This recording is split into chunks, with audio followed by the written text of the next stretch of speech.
എന്തായാലും ഒരു നല്ല രീതിയിലുള്ള മുഖമാറ്റത്തിന് തന്നെ ഒരുങ്ങുകയാണ് ഈസ്റ്റ് ബംഗാൾ. എടുത്തു പറയുന്ന ഒരു കാര്യം എന്ന് പറയുന്നത് പുതിയൊരു കോച്ചിനെ അവർ ഉടൻ തന്നെ പ്രഖ്യാപിക്കും. അതുപോലെ തന്നെ 2 വമ്പൻ താരങ്ങൾ കൂടി ടീമിലേക്ക് എത്താനുള്ള സാധ്യത ഉണ്ടെന്നാണ് അറിയാൻ സാധിക്കുന്നത്.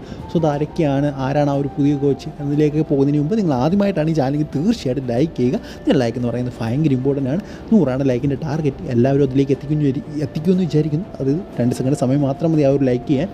നിങ്ങൾക്കറിയാം ആ ഒരു കോച്ചായിട്ട് വരാൻ ഏറ്റവും കൂടുതൽ സാധ്യതയുള്ളത് ഓസ്കാർ ബസോൺ ആണെന്ന്. സോ എന്തായാലും അദ്ദേഹം ഏതാണ്ടൊക്കെ കൺഫേം ആണ് എന്നാണ് നമുക്കറിയാൻ സാധിക്കുന്നത്. മിക്കവാറും അദ്ദേഹത്തിൻ്റെ ഉടൻ തന്നെ, അതായത് അടുത്ത 48 മണിക്കൂറിനുള്ളിൽ അവരെ കോച്ചിനെ പ്രഖ്യാപിക്കും എന്ന തരത്തിലുള്ള വാർത്തയാണ് പുറത്തേക്ക് വരുന്നത്.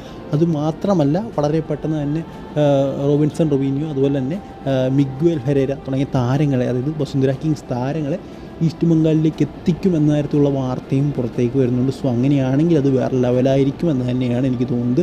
സോ എന്തായാലും നമുക്കറിയാം റൊബീനിയോ വളരെ ക്വാളിറ്റി പ്ലെയറാണ്. അതുപോലെ തന്നെ മിഗ്വേൽ ഫെരേരയും അദ്ദേഹവും വളരെ ക്വാളിറ്റി പ്ലെയറാണ്. സോ ഇവർക്ക് 2 പേരും ഇന്ത്യയിലേക്ക് എത്തിക്കഴിഞ്ഞാൽ, അല്ലെങ്കിൽ ഈസ്റ്റ് ബംഗാളിലേക്ക് എത്തിക്കഴിഞ്ഞാൽ അവരുടെ മുഖം തന്നെ മാറുമെന്നാണ് എനിക്ക് തോന്നുന്നത്. എന്നാൽ ഇതിൽ ഇവരൊക്കെ വന്നു കഴിഞ്ഞാൽ ആര് പുറത്തേക്ക് പോകുമെന്ന് ചോദിച്ചു കഴിഞ്ഞാൽ ക്ലേറ്റൺ സിൽവയുടെ കാര്യത്തിൽ ഏതാണ്ടൊക്കെ തീരുമാനമായിട്ടുണ്ട്. മിക്കവാറും അദ്ദേഹം ഉടൻ തന്നെ പുറത്തേക്ക് പോകാനുള്ള സാധ്യതയുണ്ട്.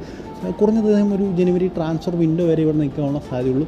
പിന്നെ നോക്കിക്കഴിഞ്ഞാൽ എനിക്ക് തോന്നുന്നു ഹിജാസിയെ ചിലപ്പോൾ പുറത്താക്കാൻ സാധ്യതയുണ്ട്. മിഗ്വേൽ ഫെരേര വരികയാണെങ്കിൽ ഹിജാസി ചിലപ്പോൾ പുറത്തേക്ക് പോകാനുള്ള സാധ്യതയുണ്ട്. സോ ഹിജാസിയുടെ ആവശ്യമുണ്ടോ എന്ന് എനിക്കറിയില്ല.